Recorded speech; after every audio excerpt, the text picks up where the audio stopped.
కరీంనగర్లో చోటు చేసుకున్న ఈ విషాద ఘటన స్థానికంగా తీవ్ర చర్చనీయాంశంగా మారింది. చెవినొప్పి సమస్యతో 3 సంవత్సరాల చిన్నారిని తల్లిదండ్రులు ఒక ప్రైవేట్ పిల్లల ఆస్పత్రికి తీసుకువచ్చినట్లు కుటుంబ సభ్యులు తెలిపారు. 2 రోజులపాటు చికిత్స అందించారని, అయితే పాప పరిస్థితి విషమించడంతో తాము పలుమార్లు వైద్య సిబ్బందిని సంప్రదించామని వారు చెబుతున్నారు. పాప ఎక్కువగా ఏడుస్తున్న సమయంలో డాక్టర్ వెంటనే అందుబాటులో లేరని, సమయానికి వైద్య సహాయం అందకపోవడంతో తమ చిన్నారి మృతి చెందిందని తల్లిదండ్రులు ఆవేదన వ్యక్తం చేశారు. మీడియా ముందు వారు కన్నీటి పర్యంతమై తమ బాధను వెల్లడించారు. అయితే ఈ ఆరోపణలను ఆస్పత్రి వర్గాలు ఖండించాయి. చిన్నారికి ఆకస్మికంగా కార్డియాక్ అరెస్టు వచ్చిందని, వైద్య బృందం వెంటనే స్పందించి ప్రాణాలను కాపాడేందుకు అన్ని విధాలా ప్రయత్నించిందని డాక్టర్లు తెలిపారు. అయినప్పటికీ పరిస్థితి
కోట శ్యామ్ కుమార్.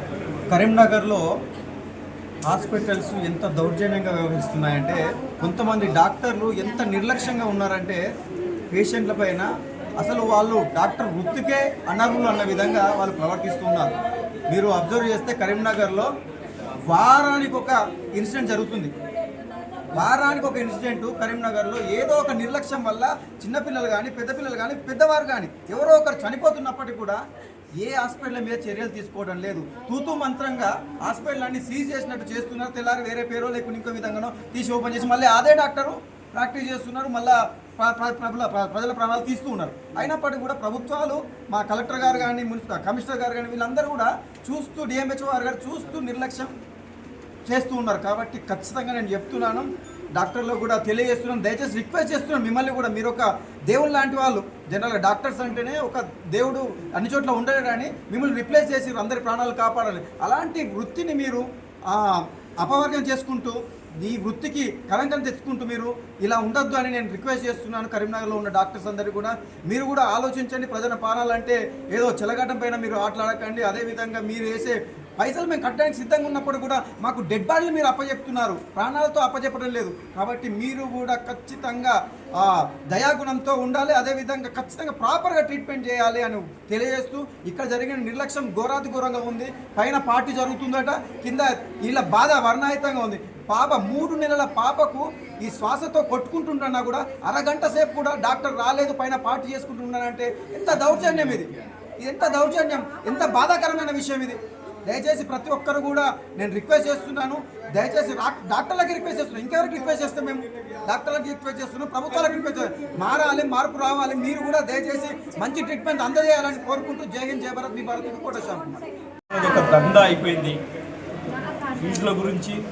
అదే కాకుండా పేషెంట్ల భక్తులతో చెలగాటం. డాక్టర్లు అంటే మరో దేవుడు, కానీ దేవుడు కాదు, సైతానికి అవలాద్ అన్నట్టుగా ఎన్నో సార్లు ప్రూఫ్ అయింది.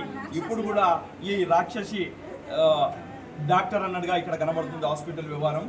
ఇలా బాబును 3 నెలల బాబు, మంచిగా హెల్తీగా పుట్టిన బాబు, ఏదో చెవు నొప్పి అని ఇక్కడికి తీసుకొచ్చి ఇక్కడ ట్రీట్మెంట్ చేయిస్తే చెవు నొప్పి అన్న దానికి గ్లూకోజులు ఎక్కియరాదు.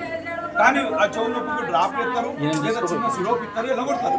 కానీ ఓపీ పేషెంట్ను అడ్మిట్ చేసుకొని పైసల ఒక్కరికి పని ఇవాళ పేషెంట్ను ప్రాణం తీసేదానికి కారణము ఈ హాస్పిటల్ యొక్క నిర్లక్ష్యం వల్లనే చనిపోయింది. కనుక ఖచ్చితంగా డాక్టర్లను వెంటనే అరెస్ట్ చేయాలి, హాస్పిటల్ను మూసివేయాలి. ఈ నర్సింగ్ హోమ్ను వీరిపైన చర్యలు తీసుకునే వరకు ఇది అంటే తూతు మంత్రంగా కాంప్లైంట్ ఇవ్వగానే తీసుకొని పోవడం అన్నది ఇది పేషెంట్లతో బతుకులతో చెలగాటం ఆడినట్టు అవుతుంది. మేము రేవంత్ రెడ్డి గారిని కూడా కోరుకుంటున్నాం, వీరికి ట్రేడ్ లైసెన్స్ అనేది లేదు కనుకనే ఈ ట్రేడ్ లైసెన్స్ లేక వీళ్ళు ఒక కోర్టు నుంచి ఉత్తర్వులు జారీ చేసుకున్నారు. ఏమని ఉత్తర్వులు జారీ చేసుకున్నారంటే వీళ్ళు సమాజ సేవ చేస్తున్నారంట. ఇంకో ఇది సమాజ సేవ కనబడుతుంది, పేదల బతుకులతో చెలగాటం ఆడినట్టుగా కనబడుతుంది నాకు. వీళ్ళ యొక్క ఆర్డర్ కాపీలో ఏముంటుందంటే 25% పేదలకు ఫ్రీ ట్రీట్మెంట్ చేస్తున్నాము, క్యాంపులు పెడుతున్నామని వారి యొక్క ఆర్డర్ కాపీలలో. కానీ వాళ్ళు చేసినంతా మనుషులను దోసుకుంటున్నారు కనుక దాని మీద వెంటనే మున్సిపల్ కమిషనర్, అదే మాదిరిగా సిపి గారు, అదే కలెక్టర్ గారు కూడా డిఎంహెచ్ఓ గారు వెంటనే చర్యలు తీసుకోవాలి, దీన్ని వెంటనే మూసివేయాలి. ఇక ముందు ఇలాంటి నిర్లక్ష్యం అనేది జరగకుండా పిల్లల బతుకులతోటి ఆడకుండా చూడాలని మేము కోరుకుంటున్నాం. ఒక అడ్లూరి లక్ష్మణ్ గారి ఒక లిఫ్ట్ నుంచి కిందికి రాగానే ఆయనకు ఏదైతే జట్కా తగిలిందో దాంతో ఇలా అలర్ట్ అయ్యి ఇలా సేఫ్టీ చూస్తున్నారు, ఫైర్ సేఫ్టీకి ఇవన్నీ చూస్తున్నారు. కానీ ఇలా డాక్టర్ల లోపం అవుతుంది, ఇలా డాక్టర్ల నిర్లక్ష్యంగా మనుషుల ప్రాణాలతో చెలగట్టమాడుతారు కనుక వీళ్ళ లైసెన్స్లు రద్దు చేయాలి, వీళ్ళకు మన సర్టిఫికేట్లు రద్దు చేయాలి. వీళ్ళ డాక్టర్ వీటిలను వీళ్ళ మీద ట్రేడ్ లైసెన్స్ లేదు కనుక ట్రేడ్ లైసెన్స్ లేని డాక్టర్లను హాస్పిటల్ మొత్తానికి మూసివేయాలని ప్రధాన డిమాండ్ పెడుతుంది. Doctor Ramesh paediatrician. The baby of Ramya, 2 months old baby, admitted first night అనమాట, నెక్స్ట్ సెకండ్ మార్నింగ్ అడ్మిట్ అయింది. Excess cry, vomitings, cold, cough అనమాట. తర్వాత ట్రీట్మెంట్ ఇచ్చినాం, ఐవి ఫ్లూయిడ్స్, ఇంజెక్షన్, యాంటీబయాటిక్ ఇచ్చినాము. అబ్డామినల్ స్కానింగ్ కూడా ఎక్స్రేస్ తీసుకున్నాము. తర్వాత ఎక్స్రే బ్లడ్ టెస్ట్ చేసినాము. తర్వాత ఇవాళ సడన్గా ఏమైందంటే వీడు ఈవినింగ్ 5:30కి సడన్గా వామిటింగ్ చేసుకుని ఆస్పిరేషన్ చేసుకున్నాడు. ఆస్ఫిక్స్ అయ్యి కార్డియాక్ అరెస్ట్కి పోయింది. లాస్ట్లో ఆక్సిజన్ అవన్నీ మేము ట్రైడ్ అవర్ బెస్ట్ అనమాట. అంబు బ్యాగ్ రెస్పిరేషన్, సిపిఆర్ చేసాం. డాక్టర్లు నిర్లక్ష్య కారణంగా బాబు చనిపోయాడు. మేము 3 రోజుల నుండి బాగానే ఉన్నారు అని చెప్తున్నారు. అసలు ప్రాబ్లం ఏందో చెప్పట్లేదు డాక్టర్. మా దగ్గర నుండి కేసీట్ కూడా తీసుకెళ్లారు అని చెప్తున్నారు. అదే సడన్ ఆస్పిరేషన్ అనమాట, సడన్ డెత్ అయింది అనమాట. మనకి అన్ఎక్స్పెక్టెడ్ డెత్, సడన్గా ఆస్పిరేషన్ అయ్యి థ్రోట్ అబ్స్ట్రక్షన్ అయ్యి ఆస్పిక్స్కి వెళ్ళిపోయింది మన బేబీ. అట్లా నిన్న మార్నింగ్ ఓపీ ఎక్సలెన్స్ అయిపోయింది. నాకు ఒక 2 months తర్వాత బాగుంది, చాలా హెల్దీ ఉన్నాడు, కొంచెం ఏడుస్తున్నాడు అని నేను ఈ హాస్పిటల్కి రావడం జరిగింది. వచ్చినాక కరెక్ట్ టైంకి లేదు. ఫోన్ చేస్తే ఇంత ఎర్లీగా రావాలంటే ఓపీకి ఎక్కువ ఛార్జ్ అవుతుంది అని ఫస్ట్ చెప్పేసింది. సరే మనకు ఇట్లా ఏడుస్తానే కానీ కూడా ఒక 200 ఎక్కువ పెట్టి కూడా స్నానం రప్పించిన కిందికి వచ్చినాక బాబుని చూసిండు. బాబు నవ్వుతుండు, మంచిగానే చూస్తుండు, నవ్వుతుండు, మంచిగా ఉన్నాడు. మరి సార్ ఏం ప్రాబ్లం అంటే సార్ ఇట్లా ఎప్పుడో ఒకసారి ఏడుస్తాను సార్ బాబు అని చెప్పిన. సార్ చెప్తే సార్ వచ్చి ఎంత చూసి అది కేసీ డయాగ్నోసిస్ ఒకటి స్కానింగ్ రాసిండు, ఒకటి బ్లడ్ టెస్ట్ రాసిండు. ఫస్ట్ కేసీకి పోయి మరి స్కానింగ్ తీసుకొచ్చుకో అంతా ఇక్కడ ల్యాబ్ అయినా వస్తాడు. అప్పుడు ల్యాబ్ రాలేదు, మార్నింగ్ ఆయన 10కి వస్తాడు. వచ్చినాక మేము అక్కడ కేసీకి వెళ్ళినాం. అక్కడ ఫోన్ చేసి తీస్తామంటే అక్కడ లేట్ అయింది. వాళ్ళు 10 అక్కడ ఇచ్చినాక స్కానింగ్ తీస్తే అక్కడ బాగుంది స్కానింగ్. ఆ స్కానింగ్ ఆడ సార్ ఉంటాను నేను. ఆ స్కానింగ్ మొత్తం వచ్చి ఇక్కడ సార్ చూపెట్టిన. సార్ చూపెట్టి బ్లడ్ టెస్ట్ వస్తుంది, బ్లడ్ టెస్ట్ చేసుకున్నాను. బ్లడ్ టెస్ట్ ఇక్కడ ల్యాబ్లో ఇచ్చినాను. ల్యాబ్లో వేస్తే పావుగంట రిపోర్ట్ ఇచ్చిండు. ముస్లిం ఆయన రిపోర్ట్ ఇచ్చిండు. ఆ రిపోర్ట్ పట్టుకొని సార్ కాడికి వెళ్ళిన. స్కానింగ్ బాబు తీసుకొని పోయినాక ఆ రిపోర్ట్ ఉన్న స్కానింగ్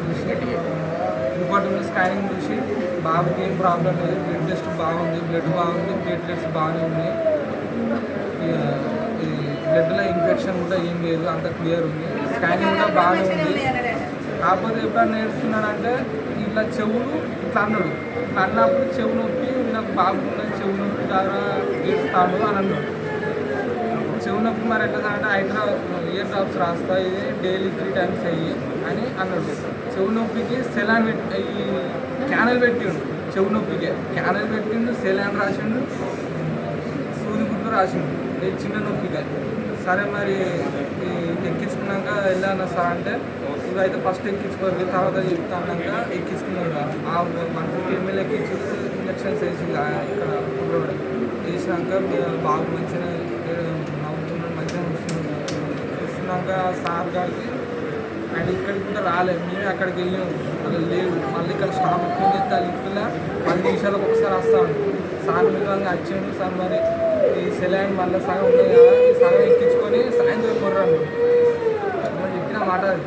చెప్పినాక సెలైన్ ఎక్కించుకున్నాం. సాయంత్రం సెలెక్షన్ ఎక్కించుకొని క్యానల్ మళ్ళీ ఇంజక్షన్ వేసినాక సార్ నాడు ఇదే ఇంకా 1 అవర్ ముందే 5కి అట్లా వెహికల్ రాగానే వెహికల్ తెచ్చుకున్నాం. సార్ మరి ఏం ప్రాబ్లం లేదంటారు కదా, మరి వెళ్ళిపోవాలా సార్? వెళ్ళిపోవాలంటే ఇక వెళ్ళిపోక అవసరం లేదు, ఇంకొక సెలైన్ ఉండూర్రి అబ్జర్వేషన్ ఉంచుకుందాం, రేపు ఇంకొక రోజు ఉండూర్రి అని ఉన్నాం. మరి ఆయనకు ప్రాబ్లం ఏం ప్రాబ్లం సార్? మరి అంతా స్కానింగ్ బరాబర్ అంటారు, మరి ఏం ప్రాబ్లం ఉన్నా మమ్మల్ని ఎందుకు చూసుకుంటారు సార్? అంటే ప్రాబ్లం ఉంటే మీ వల్ల కాకపోతే వేరే హాస్పిటల్ కానీ ఎంత అని చెప్పిన. అంటే ఏం ప్రాబ్లం లేదు అనుకుంటే బాగా కోపంగా వచ్చింది సార్. మరి కాల్ సార్ మాకంటే మీ డాక్టర్ మేము మధ్య తరగతి వ్యవసాయం చేసుకుంటాం. డాక్టర్ చెప్పినాక మనం వినపోతే ఎక్కువ అని నైట్ ఉన్నాం. సేమ్ మళ్ళీ సెలైన్ పెట్టిరు. మార్నింగ్ వెళ్ళిపోతారు అని చెప్పింది. ఇవాళ మార్నింగ్ వెళ్ళిపోవాలంటే సారు ఎన్ని గంటలకు సార్ ఎగెత్తాడు మొసపోతాను అంటాడు. మీరు సార్ను రమ్మనంటే 1/2 అవర్ ఆగత్తాడు, అర్ధ గంట ఆగత్తాడు, అత్తడు అన్నాడు. ఒక 2-3 టైమ్స్ మీరు సీసీ కెమెరా ఓపెన్ చేసినా బరాబర్ ఉంటుంది. ఒక 2-3 టైమ్స్ పోయొచ్చిన మళ్ళీ బల్ల మీద కూర్చున్నా కదా, మా వాళ్ళు ఎత్తుకత్తనే ఉన్నారు బాబు.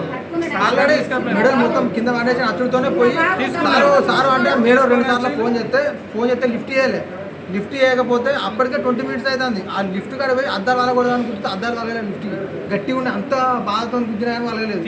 తర్వాత వాళ్ళకి తీసుకొని వచ్చిన తర్వాత బాబును ఆల్రెడీ బాబు అప్పటికే చనిపోయినట్టు ఉన్నది.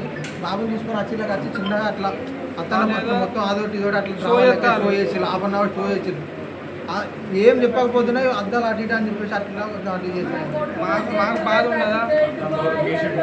కేసీట్ ఒకటి మా బాధలో మేము ఏడ్చుకుంటాం. మేము అటు ఇటు ఉంటే దొంగతనంగా వచ్చి కేసీట్ తీసుకొని రిపోర్ట్ మొత్తం చేంజ్ చేసి రిపోర్ట్ తీసుకుపోయాడు. వాళ్ళ ఆడవాళ్ళు ఎవరో తీసుకుపోయాడు.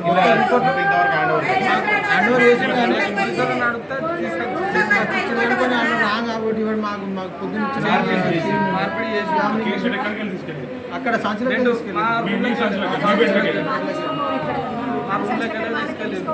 కానీ బాబుని